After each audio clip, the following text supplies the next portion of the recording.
Pues buenas tardes, os damos la bienvenida a esta nueva formación de Crismón, en la que vamos a hablar acerca de la experiencia de varias personas de Crismón que acudieron a las jornadas de la juventud, la JMJ, este verano en Lisboa, al encuentro con el Papa. Y contamos con tres ponentes: Jonás, que es presidente de Crismón, y fue, bueno, pues está bien, junto con Juancho, que es miembro de la Junta Directiva y coordinador del año de Cuyán, que vendrá en breve, que también es parte de Crismón, y está en el grupo de Entrelazados, que es el equipo de Crismón que se encarga de las relaciones con otras entidades y comunidades, tanto dentro como fuera de España. Entonces, creemos que es una ocupación interesante porque Crismón se presenta en esa jornada de la juventud y fue una oportunidad de hacer este interés. Pues yo quería empezar con una pregunta, si queréis, que es ¿qué os motivó a ir a la JMJ? Bueno, vale. En mi caso, yo fui a la JMJ porque iba con Crismón. Si no, yo creo que no hubiera ido. Es decir, que el componente de comunidad que añadía, ¿no? El ir con gente de Crismón sí me iba con expectativas un poco de probar a ver qué era, pero sobre todo eso, ¿no? La compañía. Bueno, a mí un poco es lo mismo, pero también me motivaba mucho que era la primera vez que iba a haber una delegación LGTB. De hecho, había un centro arcoíris que ahora contaremos y demás.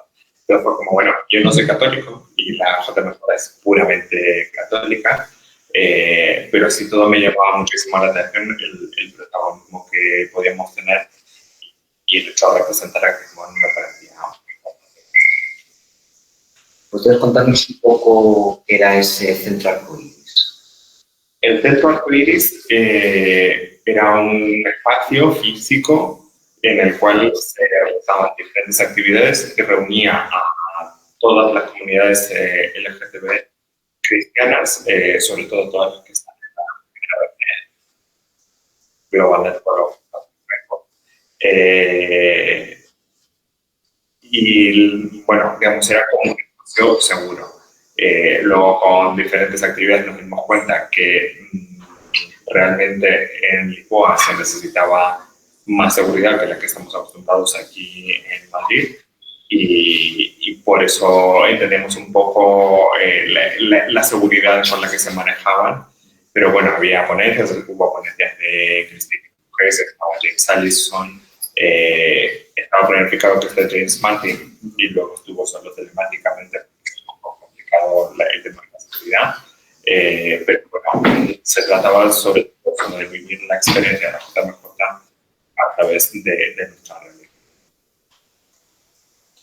Yo remarcaría lo que ya ha dicho Julián, sobre todo que la idea de que el centro arcoíris, Jonás, perdón, que básicamente lo importante es que aunaban, ¿no?, todas las entidades de LGTBI que estábamos, ¿no?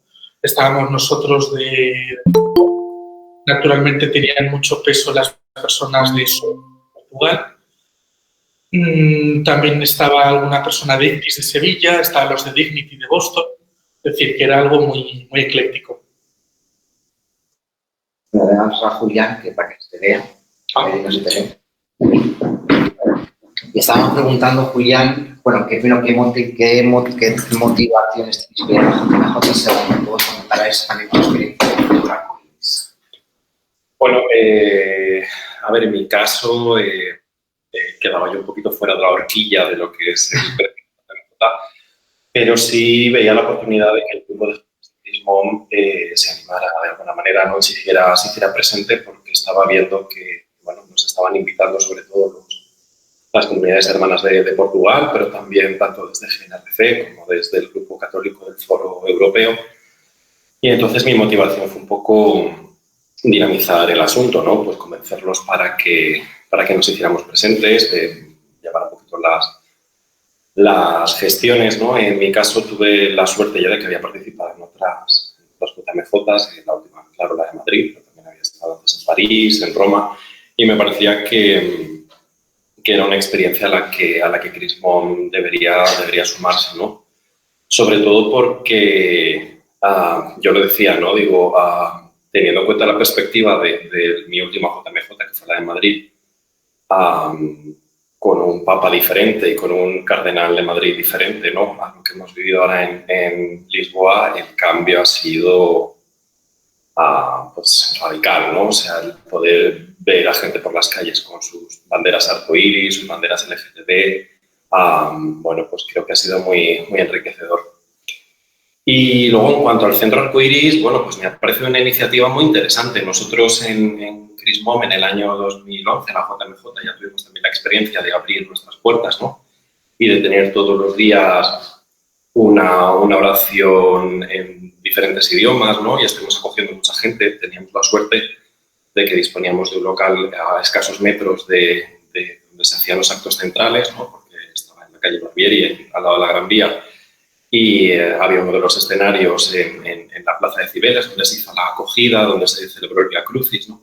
Entonces era un lugar de paso, ¿no? Y también intenté transmitir esa experiencia a Ana Carballo y al grupo de Portugal, que tuvieran en cuenta, ¿no? Pues algunas cosas que habíamos vivido nosotros. Bueno, pues efectivamente que a lo mejor no era buena idea planificar cosas durante los actos centrales porque la gente no respondía a esa llamada. Es decir, si tú has ido hasta Lisboa y tienes un acto del Papa en el centro y estás proponiendo otra cosa en la periferia, pues la gente, lógicamente, muchas veces simplemente por temas de logística, no se va a desplazar al centro.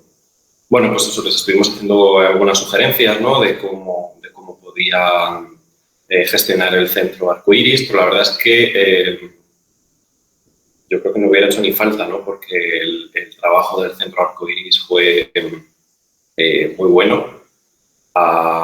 Nos sentimos plenamente acogidos y representados. Conocemos gente de muchos lugares, estamos hablando con gente de Bélgica, de Francia, de Reino Unido, de Estados Unidos, del propio Portugal.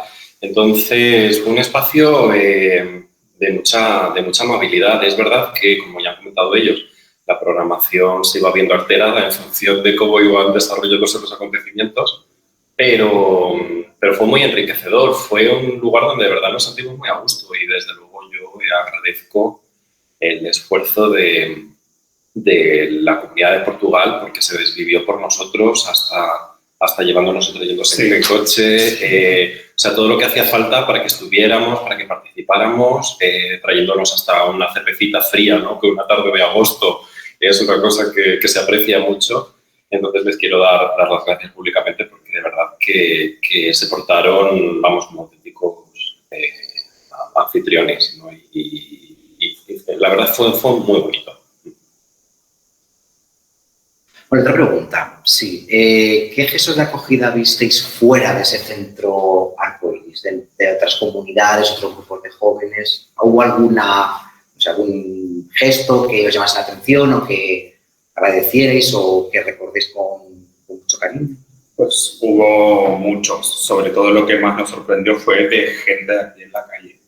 Gente que nos veía con la bandera. Hubo una chica que lo abrazó a Julián, que se nos acercaban a decir que nos daban muchísimas gracias por el trabajo que hacíamos. Había mucha gente que identificaba directamente a Crismon, que sabía perfectamente quiénes éramos. Una persona porque dijo que su hermano estaba, otra persona porque nos había visto en algún sitio y era como sorprendente, ¿no? O sea, estar en otro país y todo y que nos estén identificando es sumamente gratificante. Y después vale destacar muchísimo que la acogida de las familias en las que hemos estado, estábamos Julián y yo en una casa y Juancho y Guillermo en otra, la acogida de ambas familias fue maravillosa. Vamos, súper cariñosos, nos hacían de comer, nos llevaban y nos traían. Sí, yo creo que el día, a ver, siempre ocurría, nosotros llevamos la banderita en la mochila y cuando llegamos a un punto estratégico la sacábamos, ¿no? Y nos traíamos la foto. Era un poco el efecto Barbieri, ¿no? Cuando teníamos ella local y la gente pasaba por la puerta y lo primero que hacía era así, pero luego decían, pues les pasaba mucho, ¿nos podéis hacer una foto? Y claro, de pronto era fast, ¿no? Y desplegabas aquello, entonces nos miraban por la foto y se quedaban. Pero bueno, pero era como, pues vale, ¿no? O sea, nadie nos dijo, no, fuera de aquí. O sea, no tuvimos afortunadamente, no tuvimos ningún problema de ese tipo. Y como dice Juanas, al contrario, hubo gente que hasta nos preguntó, ¿no? Yo recuerdo quizá como el día más, claro, el ambiente más propicio fue a la salida del encuentro con James Martin, Sí. porque efectivamente recuerdo que en aquella iglesia hasta dentro había personas con la bandera LGTBI allí desplegada, ¿no? O sea, era muy...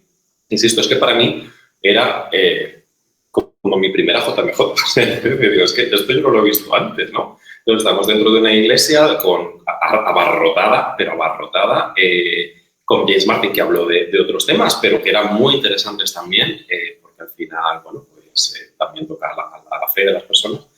Y al salir de allí, claro, pues mucha gente nos saludaba, nos aplaudía, nos preguntaba, ¿no? Y él decía, pues una chiquita, estábamos haciendo la cola para hablar con James y una chiquita estaba ahí hablando en inglés con unos australianos y más, y de pronto nos viene y dice, pues si vosotros habláis en español. Y ya le dijimos, sí, pues mira, somos de Crismón, de Madrid y tal. Entonces ella se echó a llorar, ¿no? Y dijo, yo es que lo estoy pasando muy mal porque soy lesbiana y vivo en Madrid y no tengo cómo reconocerme y tal. Y eso, ay, me alegro mucho de saber que existís, saber que estáis. Y luego un día también que fue muy curioso, el primer día tuvimos una celebración con el nuevo, entonces era solamente arzobispo de Madrid, ahora ya es cardenal, pero en aquel momento solo era arzobispo. Entonces nos habían reunido por grupos para, bueno, pues con una serie de preguntas sobre qué necesitaba la pastoral con jóvenes, qué expectativas teníamos y demás. Yo me había separado de ellos porque estaba en el coro de la celebración y entonces, claro, yo estaba allí cuando nos decían, venga, hacer grupos de 10, ¿no? Y allí empieza la gente a presentarse, pues yo soy de este movimiento, yo soy de esta parroquia. Y yo decía, venga, pues vamos a... Y ya dije yo, bueno, yo soy de Crismón, que es una comunidad de personas LGTBI cristianas y tal. Entonces había una chica delante de mí que pertenecía a otro grupo que se giró con ese y dijo, perdona, ¿puedes repetir? Entonces, nada, lo volví a explicar. Estuvimos hablando todos en un tono muy, bueno, pues eso, cada uno desde sus vivencias, desde sus... Yo también he de decir que me quité mis prejuicios sobre algunos movimientos, ¿no?, de la iglesia que tienen así como etiqueta. Tú dices, bueno, pues al final allí estamos sentados, hablando y oye, qué gusto. Y cuando terminó todo aquello me dijo, ay, pues me gustaría luego presentarte a alguien, tal. Fui a prepararlos a ellos y cuando volvimos teníamos un corro de chicos y chicas. Sí. Un corro de chicos y chicas. Pues yo soy bisexual, pues yo soy lesbiana, pues yo soy no sé qué. Era como, bueno, pues... Y nada, parecíamos mormones allí repartiendo... Sí, era un corrillo con flyers. Repartiendo tal. Y bueno, pues era también como un momento de decir...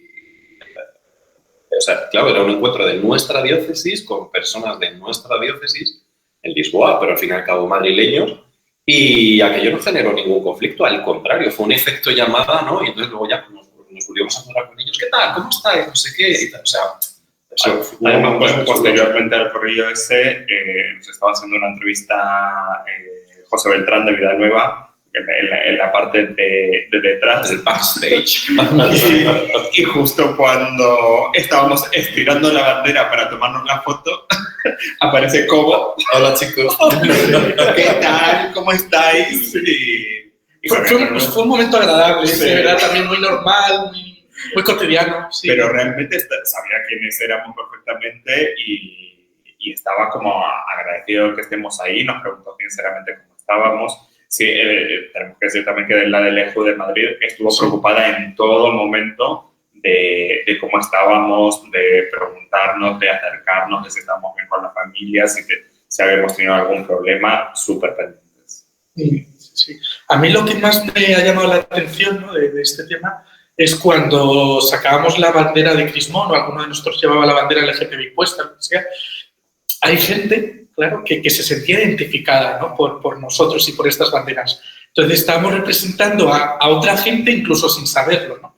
Y creo que eso está bien, ¿no? Creo que además hemos hecho un servicio, ¿no?, a la Iglesia, ¿no?, y a esta gente, nuestros hermanos, hermanas y hermanes, que porque iban con su parroquia o porque no estaban en el momento vital, sí se sentían representados en nuestras banderas.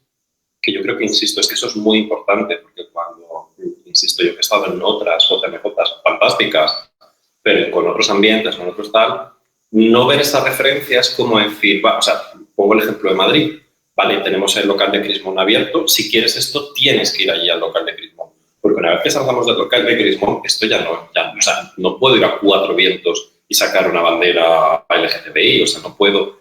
Y aquí era bueno, por lo menos ya era, como dice Juan, era lo normal. Entonces, yo creo que es importante que adolescentes, como esa chica que se abrazó a nosotros o qué tal, vean que dicen, o sea, puedo participar de una JMJ, puedo participar con mi diócesis, con mi movimiento y tal, y veo que no me siento excluida o excluido o excluida en mi orientación sexual, en mi identidad de género y demás, porque veo que están aquí a mi lado. Nos pasó también una cosa muy bonita en la vigilia en Campo da Grasa, a pesar de que estábamos pendientes de todo lo que estaba ocurriendo con nuestros hermanos de Portugal, que hubo un pequeño incidente en el que les arrancaron la bandera y demás. Entonces, bueno, estamos allí esperando a que trajeran un saco de dormir para una compañera de ICCIS, de Sevilla. Esta chica, teníamos al lado un grupo de neocatecumenales de Estados Unidos, que yo decía, madre hermosa, o sea, es que hemos encontrado el hueco, porque era el hueco perfecto, pero era como, más que nada, digo, nos van a dar la noche con las guitarras. Eso era lo que a mí más me preocupaba, pero no, luego ya los gritamos un poco y se callaron. En un inglés que a mí jamás pensé que me saldría así de fluido. No, pero muy claro, muy claro. Pero les quedó clarísimo. Es la hora de la mañana, ya está bien. Pero bueno, entonces, había muchos hispanos, claro, y entonces la responsable hablaba inglés y español. Y se pusieron las dos a hablar. No sabemos exactamente muy bien de qué, pero estuvieron las dos porque Victoria de ICCIS llevaba su banda con la bandera LGTBI, ¿no? Y allí estuvieron las dos hablando, largo, tendido y tal, y al final se abrazaron. Sí. Se dieron un abrazo que, insisto, para mí fue muy bonito, ¿no? Porque dices, o sea, pues eso, escuchamos, ¿no? Pues en este caso abiertamente, ¿no? Del movimiento neocatecumenal, pues que es muy conservador, que es muy anti-LGTBI y tal.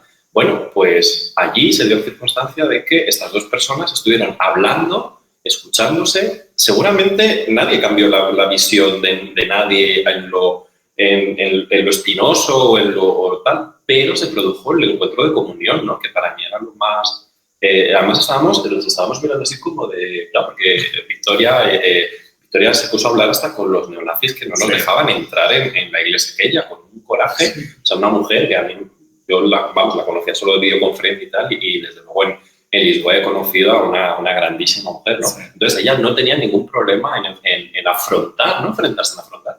Entonces, para mí aquella conversación también fue muy bonita, ¿no? En el atardecer estrellado de Lisboa, con toda la gente allí celebrando, no sé qué tal y cual, y ellas dos en una conversación calmada, sosegada y tal, que terminó en un abrazo.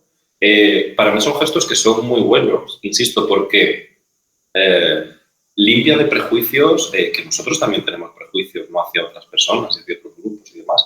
Y creo que en momentos así son tesoros, ¿no? Que dices, solamente por eso vale la pena. Sí, sí, tal cual. Y además toda la acogida que tenemos en general en cada uno de los eventos, que eran muchísimos. Sí, es verdad que bueno, ahora entraremos en detalle. Hubo otros eventos un poco más desafortunados, pero nosotros individualmente como Crismón teníamos una acogida tremenda y sobre todo me sorprendió que nos conociesen tanto en muchos sitios. Pero en general, sí, todo el mundo fue súper amable. ¿Quieres entrar en detalle ahora más? ¿Has comentado, Jonás? Bueno, de los eventos no tan afortunados que hubo, que fue, bueno, el primero fue que había una Eucaristía LGTB en una parroquia.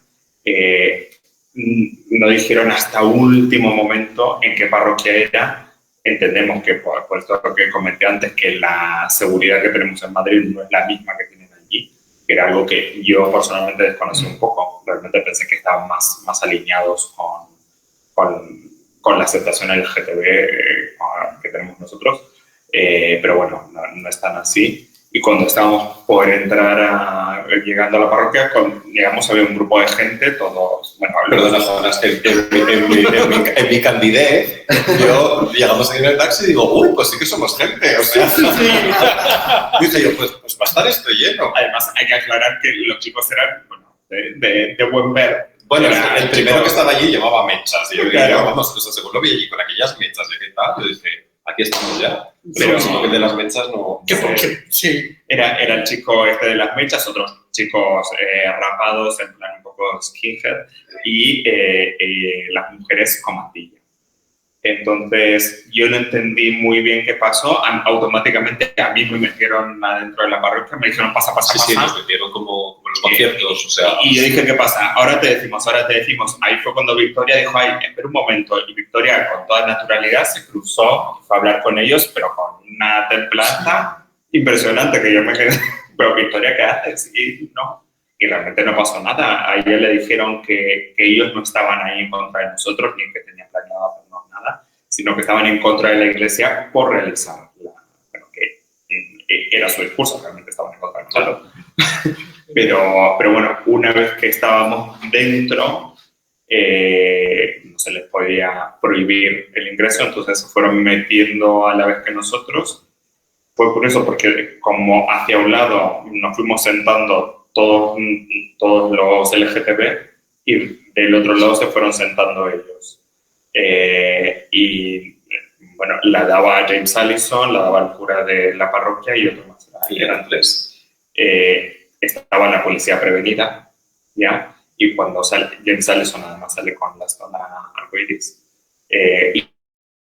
Y a decir la primera palabra empiezan a rezar en latín y a una voz tremenda con los crucifijos enormes, es que eran unos crucifijos de madera enormes y además apuntándolos.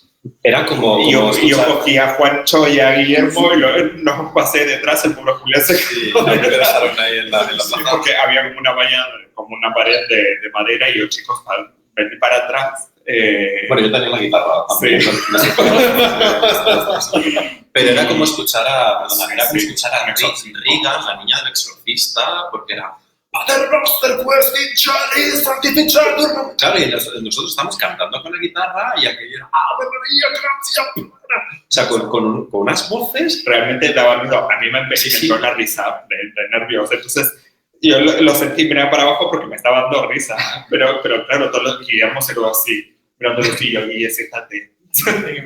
Ese momento fue muy tenso. Luego... Pero fue breve en realidad, porque en cuanto empezaron, el cura que nosotros lo teníamos delante de nosotros, le dio lo que a la policía para que entre, la policía entró y en minutos lo sacaron.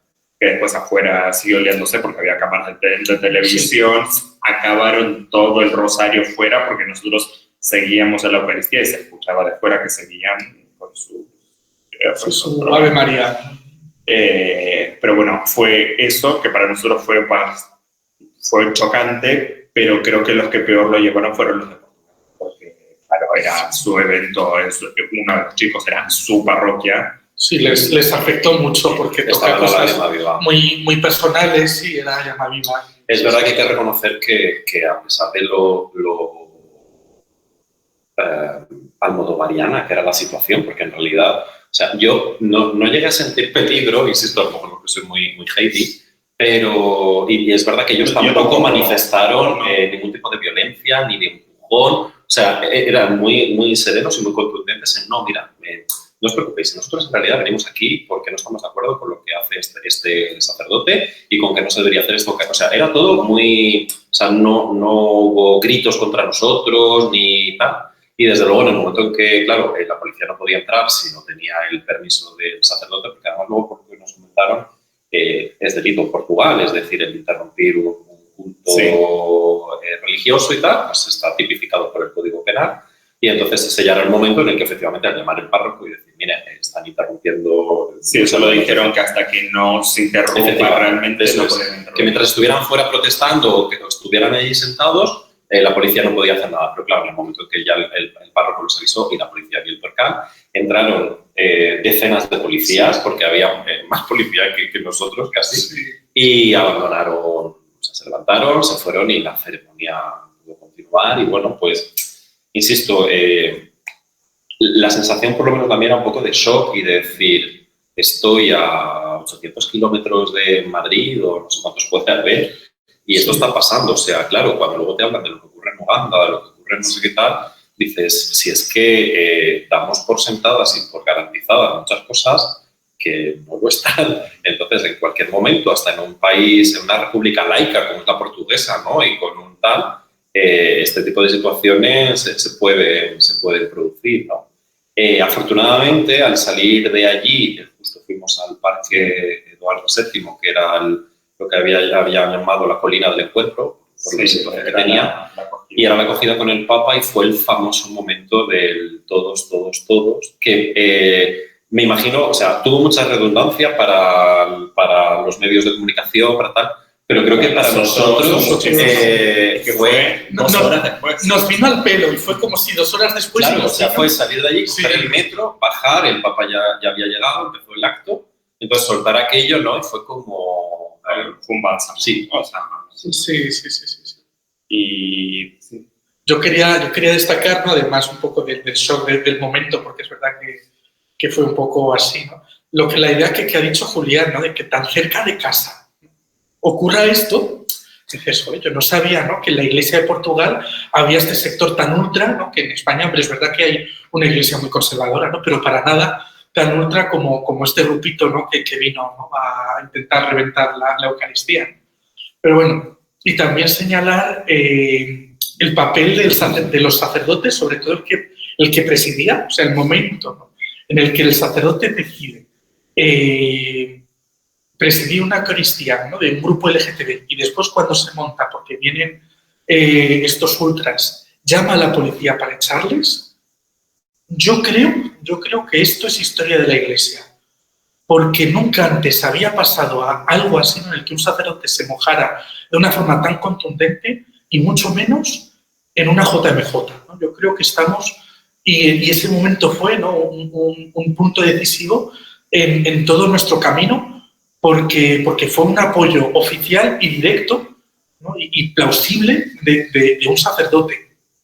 Además, hubo una frase de James, cuando luego nos hizo la homilía, que os acordéis del chico de las mechas.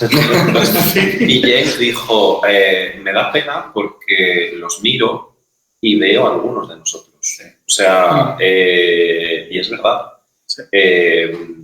A ver, no hace falta indagar mucho, ¿no? Para detectar que seguramente allí había gente LGTBI armonizada, reprimida, ideologizada, ¿no? Y absolutamente, es decir, en si no puedo con ellos, voy contra ellos, ¿no? Y aquella frase también fue muy, ¿no? Porque en el fondo la invitación de los sacerdotes fue en todo el tiempo a la serenidad. Efectivamente, ellos estuvieron en el altar sin perder la compostura, simplemente eso, cogiendo el móvil, oye, mira, por favor, vengan a ayudarnos porque está ocurriendo esto, pero sin perder en ningún momento la mirada que les miraban, y sobre todo las palabras de James, que no eran burla, eran compasión. O sea, las palabras de James nos decía, es que los miro y me siento triste porque veo en algunos de ellos a gente como nosotros. Entonces, qué pena, ¿no? Que vivan esto así. Lamentablemente, bueno, pues por experiencias, ¿no? Y por gente que hemos conocido, efectivamente, sabemos que hay mucha LGTBI-fobia interiorizada, ¿no? Y en personas que están en movimientos, en grupos de iglesia, que son muy radicales en los discursos, pero luego en sus actuaciones y en sus maneras de ser, pues son, vamos, mucho más laxos, ¿no? Y a veces pues hacen cosas que, vamos, una persona en su sano juicio no haría por muy LGTBI que sea. Por ejemplo, pues abusos a menores, ¿no? O sea, que en fin. Bueno, fue muy significativa aquella celebración, y desde luego fue muy celebración. También recuerdo el momento que estaba esta chica leyendo el salmo en inglés, que también estaba llorando, porque todo lo que estábamos diciendo, o sea, era lo que estábamos viviendo en ese momento. O sea, que... Sí, luego, además de este evento, hubo otro momento cuando estábamos en la presentación de James Martin. Era una iglesia que estaba abarrotada. Él necesitaba muchas medidas de seguridad porque estaba amenazado. Entonces, y de hecho, ellos pudieron entrar y yo no. Tampoco me forcé demasiado porque la cólera del sol tremenda.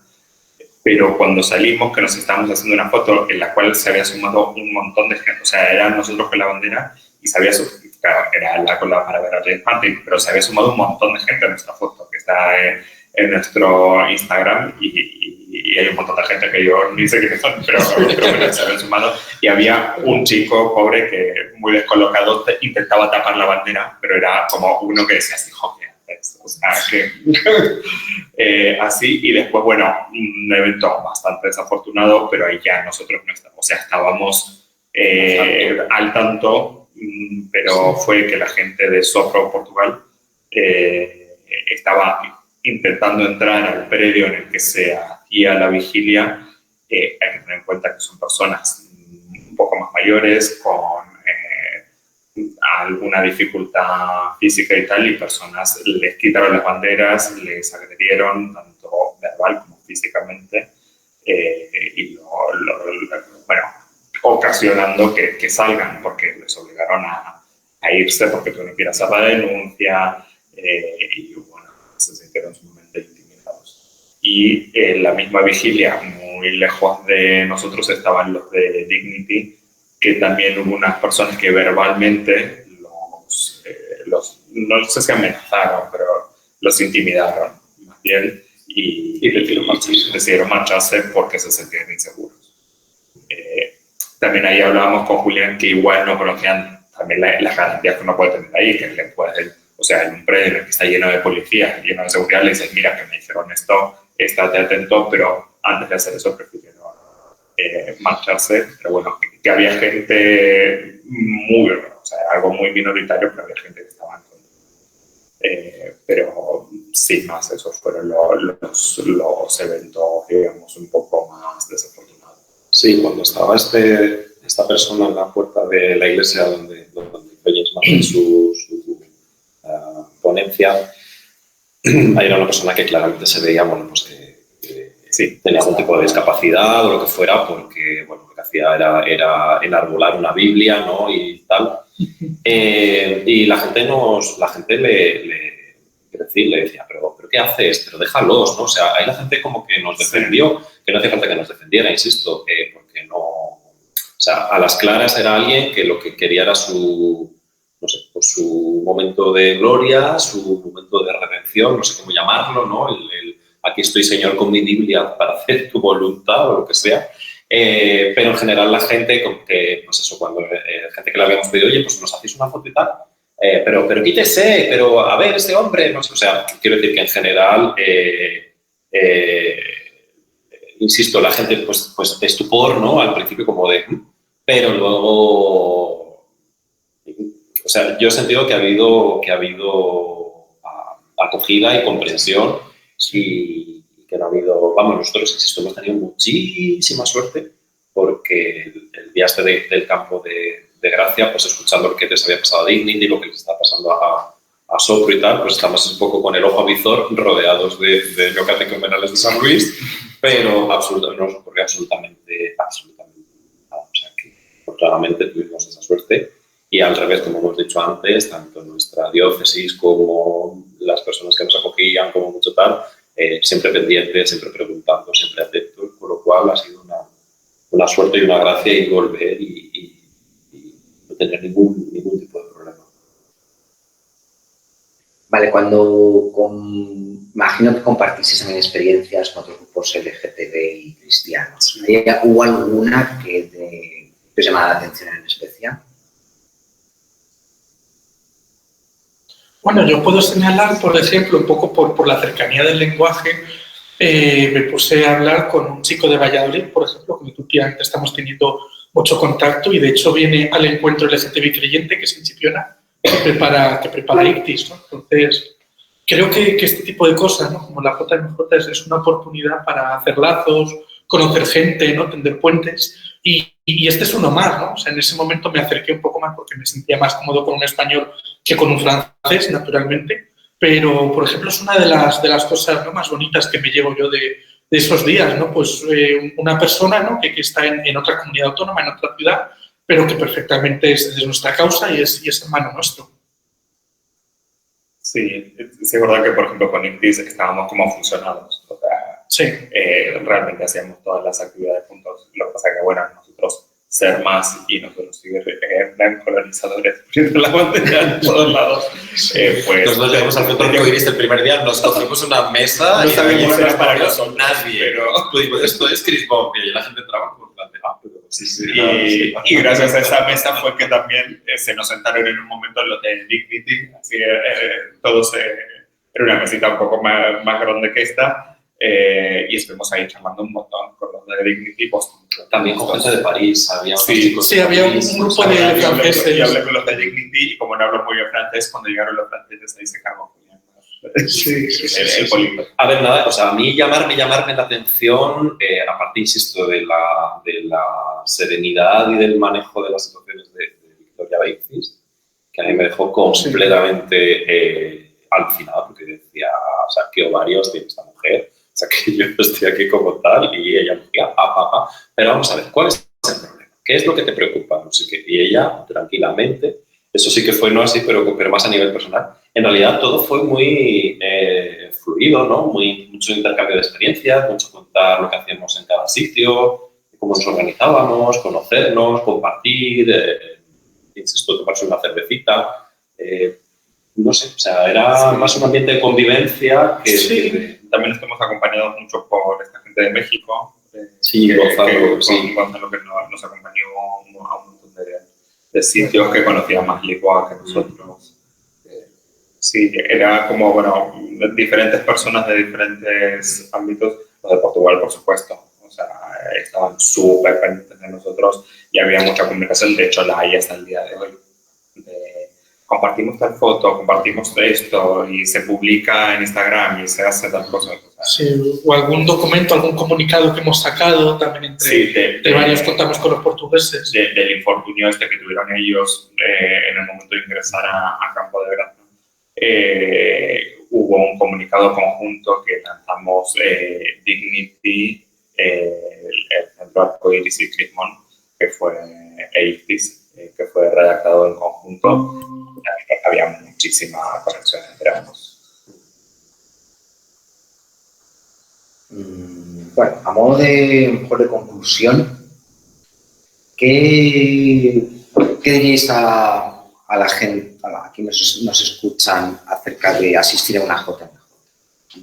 La JMJ no sé cuándo tiene lugar, dónde va a ser, pero ¿animaríais a los jóvenes LGTBI? Sí. Bueno, la próxima JMJ es en el 27 en Seúl, pero en 2025 va a ser el Jubileo de los Jóvenes en Roma. Teníamos la intención de que en Roma algo iba a pasar, porque claro, en el año 2025 era jubileo, pero imagino que como ya han hecho 2 JMJs, no quieren hacer 3 y han delegado, ¿no?, en Seúl, y para espaciar un poquito los encuentros y no agotar tampoco las convocatorias ni la economía de la gente, pues lo han retrasado a Seúl 2027. Yo no solo invitaría a la gente a participar tanto del Jubileo de los Jóvenes como de la JMJ de Seúl, que creo que va a ser una cosa... bueno, pues es Asia, es Corea, o sea, tiene toda una serie de alicientes. No es Portugal, vaya, que no es por nada, sino porque, bueno, al final es el vecino, no era simplemente coger un autobús, sino que va a suponer un choque cultural, un conocer otra manera de vivir el cristianismo y demás. Un idioma diferente, pero bueno, ellos se manejan. Sí. Pero sobre todo la idea es que, además de invitarles, yo les invitaría a que vivan las realidades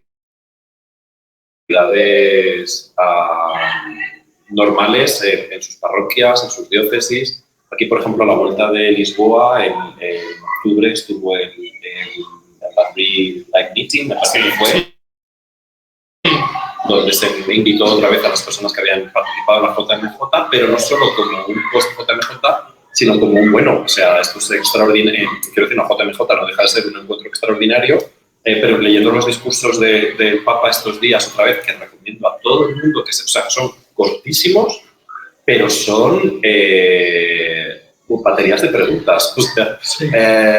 Bueno, estamos aquí en el Vía Crucis, y tú te has sentido alguna vez solo, y tú has llorado, y tú cómo acompañas a Jesús en tu Vía Crucis. O sea, y además las ideas del Papa siempre en sus discursos es, sí, estamos aquí en Lisboa, estamos aquí en la JMJ, pero volverás a tu casa, volverás a tu... Entonces, ¿y tú cómo vas a llevar el Vía Crucis de tu día a día? ¿Y tú cómo vas a hacer como, igual que hizo María, que se levantó y se puso en marcha cuando llegues a tu parroquia, cuando llegues a tu comunidad? Entonces, hay que entender también que la JMJ, entre comillas, es como los Juegos Olímpicos. O sea, los Juegos Olímpicos son 15 días muy fantásticos, pero donde hay atletas que se tiran 4 años luchando por conseguir una marca y por conseguir entrar y entrenamiento. O sea, los Juegos Olímpicos no se preparan la semana de antes, ¿no? Y la gente que va allí, insisto, lleva un entrenamiento. Yo quiero entender las MJs así también en ese sentido. No es pues nos vemos cada 3-4 años, sino nos volveremos a ver en Seúl, estamos convocados a vernos en Seúl y antes en Roma, pero vamos a ir haciendo camino y vamos a ir haciendo comunidad, digamos. Entonces, encuentros como este Madrid Live Meeting que hubo en octubre, o esta misma semana, el miércoles, participamos también en la vigilia de la Almudena. El hacerse presente Crismón como comunidad, pero también los jóvenes, yo creo que es el mensaje fundamental, ¿no? El decir, estos eventos son extraordinarios, pero en tu día a día, en tu comunidad, en tu parroquia, en tu diócesis, tienes oportunidades también de estar, de participar, de hacerte visible, de compartir, de testimoniar y de crecer en la fe y de empaparte, insisto, también por los otros, porque, como he comentado antes, nuestros propios prejuicios también, o nuestras propias hay que derribarlas, ¿no? Como decía el otro día el cardenal Cobo, tenemos que aprender a abrazarnos en nuestra propia diócesis. O sea, si no nos conocemos unos a otros, si no nos abrazamos unos a otros, la vida de diócesis es un poco falsa. Sí, totalmente de acuerdo. Como conclusión, yo diría realmente que la gente se anime a participar, que merece muchísimo la pena. Que bueno, es una vivencia diferente. Tenemos 1000 anécdotas del día a día porque, bueno, es que éramos casi 3.000 amigos. Sí. Y mover esa cantidad de gente con comida, transportes y demás. Que funcionó todo muy bien, ¿eh? O sea, sí, insisto. O sea, funcionó muy bien, sí, pero tienes que estar preparado con paciencia, sobre todo para gestionar, o sea, que las mareas de gente, de personas que nos movíamos eran muy grandes, ¿no? O sea, las consignas eran un baño, meas. ¿No? Tú ves un baño y meas. Aunque no. Si ves una fuente, bebes. Y si ves, o sea, eso era verdad. Hay que ir comida, cógela aunque no tengas hambre. Aunque no tengas hambre, coges esa comida porque nunca sabes cuándo vas a estar. Entonces eran estrategias de estas JMJ que son muy, muy divertidas. Al campo de veras que llevamos, que, o sea, era impresionante la cantidad de gente que iba y teníamos que ir caminando por una autovía iba caminando toda la gente. Luego conocimos un atajo y tal. Y se hicimos unas cuantas leyes. Eso no importa.